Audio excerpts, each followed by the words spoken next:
Now, we've created our datasets and defined our metrics, and it's time to run an evaluation of our LLM application with Opik. Evaluation brings everything together, running our application against our dataset and scoring the outputs using the metrics. Let me show you how to set this up. So in our notebook, we have our metrics and we have our dataset that we previously created. I'm going to use the new one we created, the V2 of my original dataset. We can look at this one too. We will see it's not much different from when we look at it in the UI. And then what we're going to do is we're going to define a system prompt that is going to be used with our LLM application. We're going to talk about prompt engineering and which features we have in Opik for prompt optimization later, but just know now that we're using the prompt class to create a prompt in Opik. If we run this, we are creating a prompt that will show up in our prompt library over here in Opik. And should be this one. This is the one that we just added here. There's a bunch of commits in my commit history here because I kept reiterating on the same 3 prompts. But every time you commit a new prompt with the same name, it will generate a commit hash for you. So you will have the history of your prompts neatly tucked away and saved in Opik.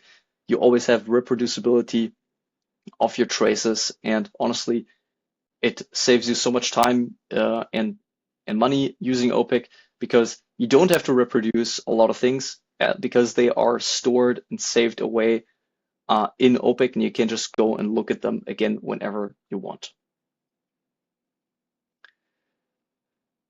Now, what you will have to do to run an evaluation is to define evaluation tasks. And since we are going to use 2 models here to kind of benchmark our RAG application on the GPT-4 mini model we defined here, and the Gemini 2.0 Flash 001 model, we have 2 evaluation tasks that we are going to run.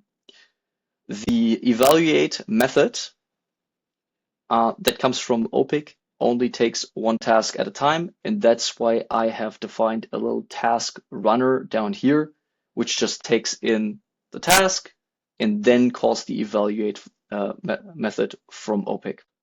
So this is the section here that we want to focus on. This is what runs through all of the dataset items that we have created,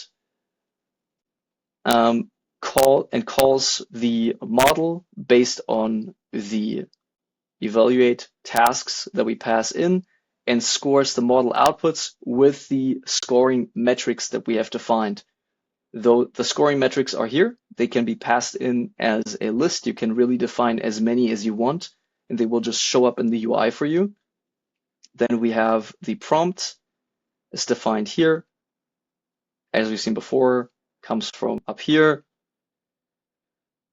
And we define the dataset which we want to use, which we imported from Opik earlier on. And then we also have the task that is being run on the dataset with the metrics. I also am defining a couple other things here. The experiment name, for example, because sometimes, especially if you're comparing models against each other, you kind of want to have the model name in your experiment name.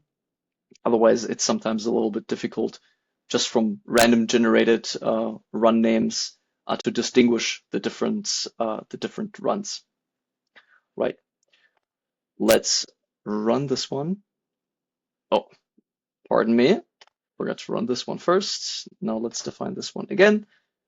And finally, pass in our task view, you could maybe call it, into our task runner.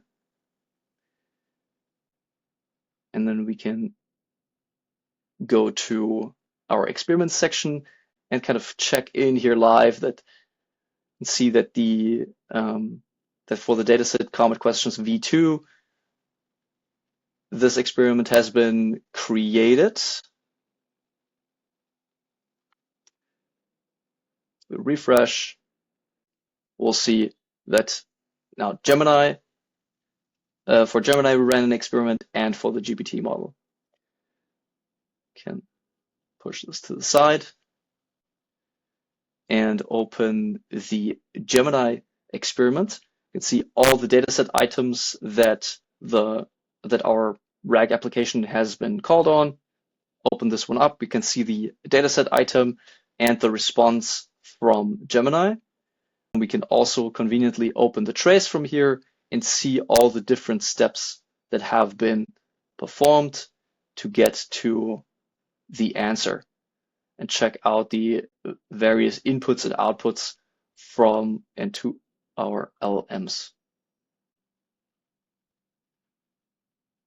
And of course, at the top, we can always look at the feedback scores. And then if we go back to experiments, we can also check out the GPT-4o example. One very cool feature that we have here is that we can select a couple of these experiments and then click this compare button. Now we can see how the two models stack up to each other. And this is where it really comes in handy that I named the experiments after the models, because now I can, if this would just be called wet dog and silly cats as a random generated names. So I really recommend that you do this, especially when you're benchmarking two models against each other. But it's super nice that we can see this in this convenient view side by side. Could also expand the table here, make it a little bit narrower, easier to read. If you want to use this as kind of the platform to view all of your inputs and outputs and the responses, it gives you a nice overview over the whole situation. One thing that I would like to point out here too is that you have this create new experiment button at the top, which is kind of a template generator for you. So you can say that I want to have the answer relevance and hallucination in here, and I want to use the equals and this one, and maybe also the Levenstein ratio. So it kind of puts together this script for you that you can just use from within your Python script. Really pretty neat and convenient. I use this a bunch if I have specific use cases where I want to use certain metrics. I'll just click this together as a baseline and then use it in my Python scripts.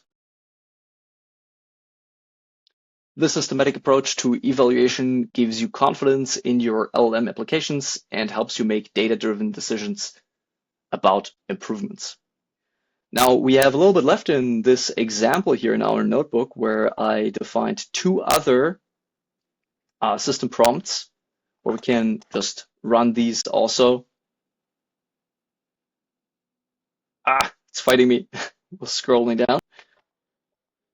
Run this one too. And then let's switch to the big view over here, go into experiments. And once again, we can see how our experiments are being generated here. And now we have 6 experiment runs in here.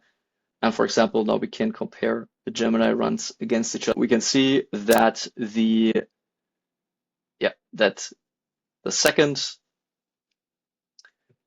prompt we used has at least in answer relevance and Levenstein ratio has performed the best. So in this case, we would probably pick the second system prompt for our production use case if that's all the testing that we would do.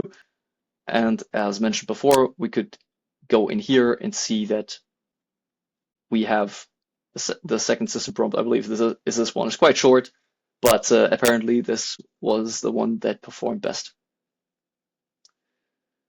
All right, so in the next section, we are going to explore Opik's prompt engineering tools that will help you iterate on and manage your prompts. Thank you for watching.